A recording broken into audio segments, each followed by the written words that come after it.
നരകം കിട്ടൽ വലിയ പ്രയാസമാണ്. നരകം സമ്പാദിക്കലാണ് ഇടങ്ങേറ്. ഇവിടെ ഇടങ്ങാറാണ്, ആഖിറത്തിലും ഇടങ്ങാറാണ്. അള്ളാഹു കാക്കട്ടെ. അല്ലെങ്കിൽ ആലോചിച്ച് നോക്കി, ഞാൻ പറയാം, ഒരു ഉദാഹരണം പറയാം. എന്താണ്? ഇപ്പൊ ഞാൻ പറഞ്ഞല്ലോ, ഈ പാത്രത്തിൽ ഒഴിച്ചു വെച്ചിരിക്കുന്ന വെള്ളം നല്ല വെള്ളമാണ്. ആ വെള്ളം എനിക്ക് കുടിക്കാം. പടച്ചോനെ വിചാരിച്ച് കുടിക്കുമ്പോൾ പടച്ചോനെ വെള്ളം ഉണ്ടാക്കാൻ എനിക്ക് കഴിയില്ല, തന്നവൻ നീയാണ്. അതുകൊണ്ട് പടച്ചോൻ പറഞ്ഞു വലത്തെ കയ്യിൽ പിടിച്ചു കുടിച്ചോ, ബിസ്മില്ലാ ചൊല്ലി കുടിച്ചോ, അല്പാൽപമായി കുടിച്ചോ. കുടിച്ചു കഴിഞ്ഞാൽ അൽഹംദുലില്ലാ പറഞ്ഞോ. ഒരു 5 സുന്നത്ത് വെള്ളം കുടിക്കുമ്പോഴത്താൽ വെള്ളം കുടിച്ചത് കൊണ്ട് എനിക്ക് സ്വർഗം കിട്ടും. മാത്രമല്ല ഈ കുടിക്കുന്നത് സുതാര്യമാണ്. കാരണം എന്താ, ഇപ്പൊ ഒരു വയസ്സായ മൂപ്പര് വെള്ളം കൊണ്ടുവന്നിട്ട് പരസ്യമായിട്ടാണ് ഇവിടെ വെച്ചത്. ഇനിയിപ്പോ വാക്കവ ഉസ്താദ് ഇപ്പൊ ഇതിനടക്ക് ചോദിച്ചു കുടിക്കാൻ എടുത്തു തരണോ അല്ലേ, പരസ്യമായിട്ട് കുടിക്കാം. ഈ വെള്ളം എനിക്കും എന്റെ ഉമ്മാക്കും ഒരുമിച്ചിരുന്ന് കുടിക്കാം അല്ലേ, ഭാര്യക്കും മക്കൾക്കും ഒരുമിച്ചിരുന്ന് കുടിക്കാം. ജ്യൂസ് കുടിക്കാം, പാല് കുടിക്കാം, ചായ കുടിക്കാം, കാപ്പി കുടിക്കാം, ഒക്കെ കുടിക്കാം അല്ലേ. സ്വർഗം കിട്ടുന്നതൊക്കെ നമുക്ക് പരസ്യമായിട്ട് ചെയ്യാൻ പറ്റിയതാ. അതേ സമയത്ത് മറ്റേ സാധനം ഏതാ? അത് നരകം കിട്ടുന്നതാണ്. നരകം കിട്ടുന്ന സാധനം ഇങ്ങനെ എല്ലാ സ്റ്റേജിലും കൊണ്ടുവന്നേക്കാൻ പറ്റുമോ? പറ്റൂല. മുക്കത്ത് അതിന്റെ മുകളിൽ ഇനി ആൾക്കാർ ഇങ്ങനെ വാങ്ങാൻ വേണ്ടി കാത്തു നിൽക്കല്. ഇപ്പൊ അവിടെ തന്നെയല്ലേ? അവിടുന്ന് പോയോ? എവിടെ പോയി? തിരുവമ്പാടിക്ക് പോയി. അപ്പൊ ഇവിടുന്ന് സാധനം കിട്ടണമെങ്കിൽ ഇപ്പൊ എവിടെ പോകണം? തിരുവമ്പാടി പോകണം. എന്നിട്ട് എന്ത് ചെയ്യണം? അവിടെ പോയിട്ട് കാത്തു നിൽക്കണം ഒരുപാട് നേരം. അച്ചടക്കത്തിലാട്ടോ കാത്തു നിൽക്കല്. കാരണം ഇത് കിട്ടിയാൽ പിന്നെ അച്ചടക്കം ഉണ്ടാവില്ല.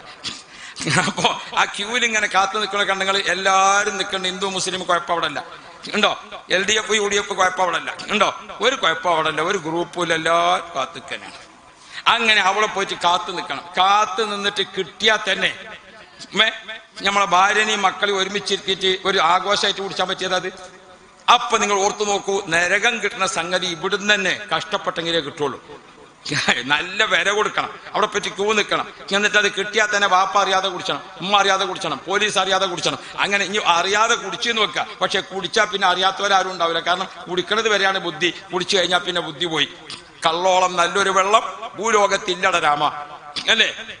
എള്ളോളം ഉള്ളിൽ ചെന്നാൽ ഭൂലോകം തരികടതികതയെന്നാണ്. അപ്പൊ ഞാൻ ഓർമ്മപ്പെടുത്തുന്നത് അതാണ് അവസ്ഥ.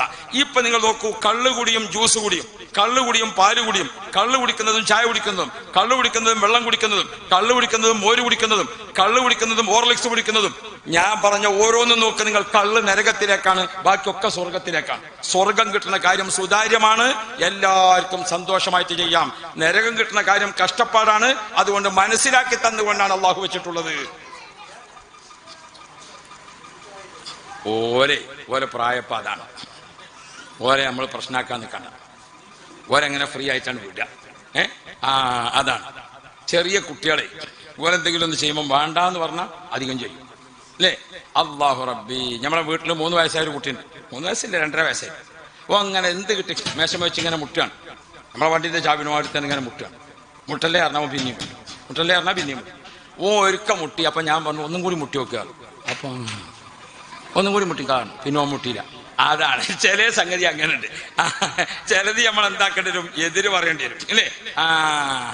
ഞാനത് പഠിച്ചത് അങ്ങനെയാണ്. ഒരിക്കൽ ഞങ്ങളെ കാളിയാവ് അങ്ങാടിയിൽ ഇങ്ങനെ നിൽക്കുന്ന സമയത്ത് ഒരു ജീപ്പ് നിർത്തിയിട്ട് അതിൽ ആടിനെ കയറ്റുന്നുണ്ട്.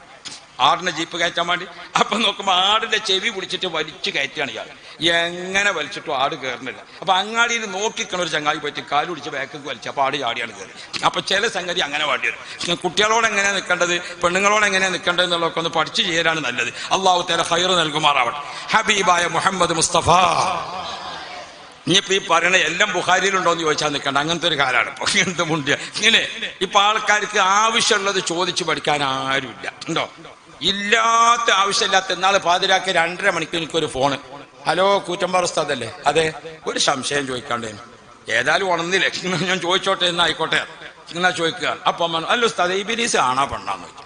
ഓക്കെ, സുബ്ഹാന ജല്ല ജലാലു. മുങ്കറിനക്കീറും കൂടി ഇല്ലാത്ത സംശയമാണ് ഇപ്പൊ എന്നുള്ളത് അല്ലേ. ഏതെങ്കിലും ഒരു ഈ ദുനിയാവുന്ന് എവിടെയെങ്കിലും ഒരു ഉപകാരം ആ ചോദ്യം കൊണ്ടുണ്ടോ? നാളെ ആഖിറത്തിലുണ്ടോ? ഉണ്ടോ? അപ്പൊ ഇതാണ് ആൾക്കാരിന്ന് ചോദിക്കാൻ വേണ്ടി മെനക്കെടുന്നതൊക്കെ. ഏതാണ് അങ്ങനത്തെ ചോദ്യങ്ങളാണ് ചോദിക്കണം. നാളെ ചങ്ങായി വിളിച്ചാണ്ട് പറഞ്ഞു, നല്ല ഉസ്താദേ ഒരു സംശയം ചോദിക്കാണ്ടേന്. എന്തേനു? യൂസുഫിനെ പിന്നെ പണ്ട് മാർക്കറ്റിൽ വിറ്റു എന്ന് പറഞ്ഞല്ലോ, അത് എത്രക്കേന്? ഇനിയിപ്പൊ ഞാനത് ഖുർആൻ പറഞ്ഞതല്ലേ എന്ന് വിചാരിച്ചാണ് ഞാൻ പറഞ്ഞത്. സമനിം ബക്സിൻ, ചെറിയ വിലക്ക് വിറ്റു എന്നാണ് ഖുർആൻ പറയണത്. എന്നാലും എത്ര കിട്ടിയിട്ടുണ്ടാവും എന്ന് ചോദിച്ചു. എങ്ങനെ എന്നാലും എത്ര കിട്ടിയിട്ടുണ്ടാവും? എന്താ പോന്റെ. പിന്നെ ഞാനും ഓനും എങ്ങനെ പിരിഞ്ഞെന്ന് ഇപ്പൊ നിങ്ങൾ അറിയേണ്ട കാര്യമല്ലല്ലോ, നമുക്ക് ആവശ്യമുള്ളത് പറഞ്ഞാൽ പോരെ. അള്ളാഹു തആല ഖൈറിന്റെ വാതിൽ തുറന്നു തരട്ടെ. അപ്പൊ അപ്പൊ ഒക്കെ ഒരു ഉത്തരത്തിൽ മുട്ടിക്കാൻ അതിന് നമ്മളൊക്കെ റെഡിയാണ്. ആവശ്യമുള്ളത് ചോദിച്ചു പഠിക്കാൻ ആരുമില്ല. വയസ്സന്മാരും കുട്ടികളും ഒക്കെ ഈ കണക്ക് തന്നെയാണ്. അങ്ങനെ വെറുതെ ചെറുപ്പക്കാരങ്ങനെ കുറ്റം പറയാൻ നിൽക്കണം. നമ്മളെ നല്ലതാണ്. നിങ്ങളിപ്പോ ചെറുപ്പക്കാരെ പറയേണ്ടി ഉള്ളൂ. ഇന്നാളൊരു വയസ്സായ വല്യപ്പ ഡോക്ടറെ അടുത്ത് പോയി. അയാള് ഡോക്ടർ ചെന്നപ്പോ അയാൾ അവിടെ ഇരുത്തി, അതിന്റെ സന്തോഷമൊക്കെ ഇരുത്തിയപ്പോ ഇയാൾ ചോദിച്ചു, വല്യപ്പാനോട് ഡോക്ടർ ചോദിച്ചു, വല്യപ്പ എന്ത് പറ്റി? രാത്രി മുഴുവൻ ഉറങ്ങിയിട്ടില്ല ഡോക്ടറെ. എന്തേ? അത് ഈ വലത്തെ കാലിന് ഭയങ്കര വേദനയും കടച്ചിലും. അപ്പൊ ഡോക്ടർ ഇയാളൊന്ന് സമാധാനിപ്പിച്ചുകാട് പറഞ്ഞ്, സാരല്ല, പ്രായമൊക്കെ ആയില്ലേ, അപ്പൊ അങ്ങനെ വേദനയൊക്കെ ഉണ്ടാകും. സാരല്ല, പ്രായമാകുമ്പോ അങ്ങനെ വേദനയും കടച്ചിലും ഒക്കെ ഉണ്ടാവും. അപ്പൊ ഇയാള് ഡോക്ടറോട്, പ്രായമായതുകൊണ്ട് അങ്ങനെ വേദന? അതെ, പ്രായമാകുമ്പോ അങ്ങനെ ഉണ്ടോ? അതേ പ്രായമുള്ള മറ്റേ കാലിന് അതെന്താ വേദനിക്കാത്ത? കണ്ടോ കണ്ടങ്ങള്. കൊക്കരാമത്തിന്റെ ചോദ്യത്തിന് എല്ലാവരും ഉഷാറാണ്. ആവശ്യമുള്ളത് ചോദിച്ചു പഠിക്കാൻ ആരുണ്ട്? ഇപ്പൊ മൂപ്പര് ഡോക്ടറെ ഉത്തരം മുട്ടിച്ച ഒരു ഉഷാറിൽ ഇങ്ങനെ പോകുകയാണ്. ഇപ്പൊ അള്ളാഹു നമുക്ക് ഖൈർ തരുമാറാവട്ടെ. ഹബീബായ മുഹമ്മദ് മുസ്തഫ മുത്ത് നബി സല്ലല്ലാഹു അലൈഹി വസല്ലമ തങ്ങൾ ഉമ്മയുടെ ഗർഭാശയത്തിൽ നമ്മൾ കടന്ന കാലഘട്ടം, അവിടെ നിന്ന് കിട്ടിയിരിക്കുന്ന ഗുണങ്ങൾ, അവിടെ നിന്ന് കിട്ടിയ ആസ്വാദനങ്ങൾ, ഉമ്മയുടെ ഗർഭാശയത്തിൽ നിന്ന് കിട്ടിയ ഒരു അവയവം മാറ്റിവെക്കേണ്ട രോഗം ഞങ്ങൾക്കാർക്കും തരല്ലേ അല്ലാ. കിഡ്നി മാറ്റിവെക്കാൻ, വാൾവ് മാറ്റിവെക്കാൻ, ഹാർട്ട് മാറ്റിവെക്കാൻ, അങ്ങനെ അവയവങ്ങൾ മാറ്റിവെക്കുന്നതിന് വേണ്ടി അപേക്ഷ സമർപ്പിച്ചുകൊണ്ട് കാത്തു നിൽക്കുന്ന 9,000 രോഗികളുള്ള കേരളത്തിലാണ് നമ്മൾ താമസിക്കുന്നത്.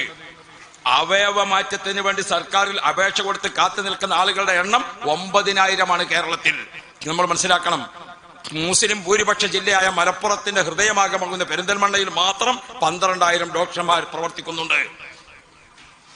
നമ്മൾ താമസിക്കുന്ന രാജ്യത്തിന്റെ അവസ്ഥ നമ്മൾ മനസ്സിലാക്കണം. ഇന്ന് കൊറോണ വൈറസിന്റെ വ്യാപനം കേരളത്തിൽ 10,000-ലേക്ക് രണ്ടാമതും വന്നിട്ടുണ്ട്. ഏറ്റവും കൂടുതൽ തലസ്ഥാന നഗരിയിലാണ്. ഇപ്പൊ നമ്മൾ കൊറോണ പോയിട്ട് വേറെന്തേ വന്ന സാധനത്തിന്റെ പേര് പറഞ്ഞു? ഒമിക്രോൺ. പ്രസിഡന്റിനെക്കാളും ചൂടാണ് വൈസ് പ്രസിഡന്റ് എന്ന് പറഞ്ഞ മാതിരിയാണ്. അപ്പൊ ഞാൻ ഓർമ്മപ്പെടുത്തുന്നത്, പ്രിയപ്പെട്ടവരെ, ഇതൊക്കെ വന്നുകൊണ്ടേയിരിക്കുന്നു. ഇവിടെ എപ്പോഴും കിഡ്നി നഷ്ടപ്പെടാം, അള്ളാഹു കാത്തുരക്ഷിക്കട്ടെ. എപ്പോഴും ഹാർട്ട് അടിച്ചു പോകാം, അള്ളാഹു കാത്തുരക്ഷിക്കട്ടെ. എന്റെ പ്രിയപ്പെട്ട ചെറുപ്പക്കാരാ, നിന്റെ യുവത്വം, മോളെ, നിന്റെ യുവത്വം, ഒരു പെൺകുട്ടി കണ്ണാടിയിലേക്ക് ഇങ്ങനെ നോക്കിയിട്ട് അവളെ ഭംഗി ആസ്വദിക്കട്ടെ, നല്ലത് തന്നെ. ആ ഭംഗി ആസ്വദിക്കട്ടെ, നല്ലത് തന്നെ. ആ ഭംഗി വീണ്ടും പൗഡറിട്ട്, വീണ്ടും കൺമഷിയിട്ട് വർദ്ധിപ്പിച്ചോട്ടെ, അതിനൊന്നും കുഴപ്പമില്ല. പക്ഷെ ഒരു കാര്യം മോൾ ഓർക്കണം. ഒരു ദിവസം അടുക്കളയിൽ വെളിച്ചെണ്ണ ഇങ്ങനെ തിളച്ചുകൊണ്ടിരിക്കുമ്പോ അതിലേക്ക് ഒരു കടുക് കണ്ടിട്ടപ്പോൾ 4 കടുക് മണി ഒന്നായിട്ട് പൊട്ടിത്തെറിച്ചിട്ട് കവിളത്തും കണ്ണിലും അവിടെയും ഇവിടെയും ഒരു 10 ഓട്ട വന്നാൽ, ഒരു 10 കടുക് മണി നിന്റെ മുഖത്തേക്ക് തെറിച്ചാൽ അടുത്ത കണ്ണാടിയിൽ പോയി നോക്കൂ എന്തായിരിക്കും അവസ്ഥ എന്ന്. അത്രേ ഈ ഭംഗിക്ക് ഗ്യാരണ്ടിയുള്ളൂ. അതുകൊണ്ട് കാത്തു കളിക്കണമെന്നാണ് ഞാൻ ഓർമ്മപ്പെടുത്തുന്നത്. അള്ളാഹു തആല തന്നിരിക്കുന്ന ഭംഗി, അള്ളാഹു തന്ന ആരോഗ്യം, അള്ളാഹു തന്ന നിഅമത്ത്, അള്ളാഹു തന്ന എല്ലാം, അള്ളാഹു തആല നമുക്ക് അറിവ് തരും, അള്ളാഹു നമുക്ക് പണം തരും, അള്ളാഹു നമുക്ക് ആരോഗ്യം തരും, അള്ളാഹു നമുക്ക് സ്വാധീനം തരും, അള്ളാഹു തആല നമുക്ക് ഭംഗി തരും, പല നിഅമത്തുകളും അള്ളാഹു തരും. അള്ളാഹുവിനെ മറക്കല്ലേ, അള്ളാഹുവിനെ മറക്കല്ലേ. എന്റെ പ്രിയപ്പെട്ട ചെറുപ്പക്കാരെ, എന്റെ പ്രിയപ്പെട്ട യുവതികളെ, നിങ്ങളൊക്കെ ജീവിതം ആരംഭിച്ചിട്ടേ ഉള്ളൂ. ഈ ജീവിതം ആരംഭിച്ച സമയത്ത് നമ്മെപ്പറ്റി നല്ല ബോധമുണ്ടാവണം. ഞാനിപ്പോൾ 18 വയസ്സിലാണ്, ഞാനിപ്പോൾ 20 വയസ്സിലാണ്, ഞാൻ 25 വയസ്സിലാണ്. അള്ളാഹു അനുഗ്രഹിച്ചാൽ എനിക്കൊരു 75 വയസ്സ് ജീവിക്കണ്ടേ? അപ്പൊ എന്റെ ജീവിതത്തിന്റെ 3/4 ഭാഗവും ബാക്കി നിൽക്കുന്നു. ഞാൻ എന്നെ പറ്റി ആലോചിക്കണം. അപ്പോ ഞാൻ ഇതിപ്പോ കുടിക്കാൻ പോണോ പോണ്ടേ? ഞാനിപ്പോ ഈ വേണ്ടാത്തത് ചെയ്യാൻ പോണോ പോണ്ടേ? എന്റെ ഉമ്മയും ഉപ്പയും ഇഷ്ടമില്ലാത്തവന്റെ കൂടെ സഞ്ചരിക്കാൻ ഞാൻ നിൽക്കണോ നിൽക്കണ്ടേ? വാപ്പയെയും ഉമ്മയെയും കണ്ണീരിലായിക്കൊണ്ട് മറ്റൊരാളെ കൂടെ ഓടിപ്പോകുന്ന പെൺകുട്ടി, വാപ്പാനെയും ഉമ്മാന്റെയും ഐബത്തരത്തിൽപ്പെടുത്തിക്കൊണ്ട് കുടുംബത്തിലേക്ക് മറ്റൊരു പെണ്ണിനെ കൂട്ടി വരുന്ന ചെറുപ്പക്കാരൻ, എന്തെല്ലാം നമ്മൾ കേട്ടുകൊണ്ടിരിക്കുന്നു. ഇന്നലത്തെ പത്രത്തിൽ വലിയൊരു അത്ഭുത വാർത്തയായി കൊടുത്തിട്ടുണ്ട്. 8ാമത്തെ പേജിൽ വരുന്നുവെന്ന് 1ാം പേജിൽ തന്നെ കൊടുത്തിട്ടുണ്ട്. എന്താണ് സംഭവിക്കുന്നത്? എന്താണ് സംഭവം? ഇപ്പോൾ ചെറുപ്പക്കാർക്കിടയിൽ ഒരു പുതിയ രീതി എന്താണ്? ഒരു 10 ആള് കല്യാണം കഴിച്ചു. 10 ആള് കല്യാണം കഴിച്ചാൽ ഓരോ ദിവസവും ഭാര്യമാരെ അങ്ങോട്ടും ഇങ്ങോട്ടും കൈമാറ്റം നടത്തുക. എന്റെ ഭാര്യനെ നിങ്ങളൊപ്പം താമസിക്കാം, നിങ്ങളെ ഭാര്യ എന്റെ കൂടെ താമസിക്കാം, ഇങ്ങനെ നാളെ നിങ്ങളെ ഭാര്യ മറ്റവന്റെ ഒപ്പം, അവന്റെ ഭാര്യ എന്റെ കൂടെ, ഇങ്ങനെ ഭാര്യമാരെ പരസ്പരം അങ്ങോട്ടും ഇങ്ങോട്ടും കൈമാറ്റം ചെയ്യുന്ന ഒരു പരിഷ്കാരം പുതിയ തലമുറയിൽ. ഊട്ടി, നമ്മുടെ കുട്ടികളൊക്കെ ഹണിമൂൺ ആഘോഷിക്കാൻ പോകാണ് ഊട്ടിയിൽ. ഊട്ടിയിലെ ജ്യൂസ് കട നടത്തുന്ന, ഊട്ടിയിലെ ഫാസ്റ്റ് ഫുഡ് നടത്തുന്ന കച്ചവടക്കാരൻ, 2 ചെറുപ്പക്കാർ കൂടിയിട്ട് ഊട്ടിയിൽ ഒരു ഫാസ്റ്റ് ഫുഡ് നടത്തുന്നുണ്ട്. ആ ചെറുപ്പക്കാരൻ, ഞാൻ ഊട്ടിയിൽ അവിടെ ഒരു മക്കാമുണ്ട്, ആ മക്കാമ് സിയാറത്ത് ചെയ്യാൻ വേണ്ടി ചെന്നപ്പോൾ ആ ചായക്കടയിൽ ചെന്ന സമയത്ത് കുറെ കുട്ടികൾ ഇങ്ങനെ ചായ കുടിക്കും, ചെറുപ്പക്കാരികളൊക്കെ ഇങ്ങനെ ചായ കുടിച്ചിങ്ങനെ പോവാ. അപ്പൊ ഈ ചെറുപ്പക്കാരൻ, എന്റെ പ്രസംഗങ്ങൾ ഈ യൂട്യൂബിൽ കേൾക്കുമല്ലോ. യൂട്യൂബിൽ ഇങ്ങനെ കേൾക്കും. പല സ്ഥലത്തും നമ്മൾ നിൽക്കുന്ന സമയത്ത് ആളുകൾ വന്നിട്ട് സലാം പറയും, അസ്സലാമു അലൈക്കും, കൂറ്റമ്പാർ ഉസ്താദല്ലേ, നിങ്ങളെ പ്രസംഗം ഞാൻ കേൾക്കലുണ്ട് എന്ന് പറയും. അപ്പൊ അത് ഒരു സൗഭാഗ്യമാണെന്ന് കൂട്ടിക്കോളിങ്ങൾ. അപ്പൊ ഇരിക്കട്ടെ. അപ്പൊ ആ ചെറുപ്പക്കാരൻ എന്നെ കണ്ടപ്പോൾ മനസ്സിലായി. അദ്ദേഹം, ഞാൻ ആ കുട്ടിയോട് ചോദിച്ചു, മോനെ ഈ കുട്ടികളൊക്കെ ഏതാണ്? ഉസ്താദെ ആ കാര്യം ചോദിക്കരുത്. നമ്മുടെ മലപ്പുറം, കോഴിക്കോട് ജില്ലകളിൽ നിന്നാണ് ഈ ഊട്ടിയിലേക്ക് അധികം മുസ്ലിം കുട്ടികളും വരുന്നത്. ഈ കുട്ടികളൊക്കെ രാവിലെ ചായ കുടിക്കാൻ വേണ്ടി വരുമ്പോൾ ഒരു പെണ്ണിന്റെ കൂടെ കണ്ട ചെറുപ്പക്കാരൻ വേറെ, ഉച്ചക്ക് ഭക്ഷണം കഴിക്കാൻ വേണ്ടി വരുമ്പോൾ ആ പെണ്ണ് മറ്റവന്റെ കൂടെ, ചെറുപ്പക്കാരപ്പളെ കൂടെ. ഇവരൊക്കെ ഭാര്യമാരെ പരസ്പരം അങ്ങോട്ടും ഇങ്ങോട്ടും മാറി മാറി ഉപയോഗിക്കുകയാണ്. എന്താണ് ലോകത്ത് നടന്നുകൊണ്ടിരിക്കുന്നത്? ഓ പ്രിയപ്പെട്ട മാതാപിതാക്കൾ, പ്രിയപ്പെട്ടവരെ, മഹല്ല് കമ്മിറ്റി കൂടി, മഹല്ലും ഇവിടുത്തെ മുസ്ലിം ജമാഅത്തും ഒക്കെ ചേർന്ന് സംഘടിപ്പിച്ചൊരു വേദിയായതുകൊണ്ട് ഞാൻ പറയട്ടെ, നാം ഒരു മഹല്ലത്തിൽ പ്രവർത്തിക്കുമ്പോൾ അല്പം ഉണർന്ന് ചിന്തിക്കേണ്ട ഒട്ടേറെ വിഷയങ്ങൾ നമ്മുടെ രാജ്യത്ത് നടന്നുകൊണ്ടിരിക്കുന്നുണ്ട്. ഒരു കുട്ടി തെറ്റിൽ അകപ്പെട്ട ശേഷം അവനെ കുറ്റപ്പെടുത്തിയിട്ട് കാര്യമില്ല. ഒരു കുട്ടി മദ്യപാനിയായ ശേഷം ഓപ്പ കള്ളുടിച്ചാൻ തുടങ്ങിയിരിക്കണമെന്ന് എല്ലാവരോടും ഇങ്ങനെ പറഞ്ഞു നടന്നാൽ ഓന്റെ കള്ളുടി മാറും. നമുക്ക് അങ്ങനെ ഒരു സുഖം ഉണ്ടല്ലോ. ഒരാളെ പറ്റി എന്തെങ്കിലും ഒന്ന് ഉണ്ടെങ്കിൽ അല്ലേ, ഒരു പെണ്ണിന്റെ അടുത്ത് ഒരാണിന്റെ അടുത്ത് ഒരു വാർത്ത കിട്ടിയാൽ മനോരമയിൽ കൊടുത്താൽ അത്ര പരസ്യം കിട്ടൂല. അതിലേറെ പരസ്യം നമ്മളെ സ്വന്തം കിട്ടിപ്പോ. നമ്മുടെ കുടുംബത്തിൽപ്പെട്ട, കൂട്ടത്തിൽപ്പെട്ട, നാട്ടിൽപ്പെട്ട ഒരു ചെറുപ്പക്കാരൻ മദ്യപാനിയായിട്ട് അവൻ മദ്യപാനിയാണെന്ന് ഇങ്ങനെ പറഞ്ഞു കാണുന്നത് കൊണ്ട് ഓ മാറ്റം വരുമോ? അവൻ മദ്യപാനത്തിലേക്ക് പോകാനുള്ള സാഹചര്യം നമ്മുടെ മഹല്ലത്തിലുണ്ടോ? ആ സാഹചര്യം ഇല്ലാതാക്കാൻ നമ്മുടെ കൂട്ടായ്മക്ക് സാധിക്കുക.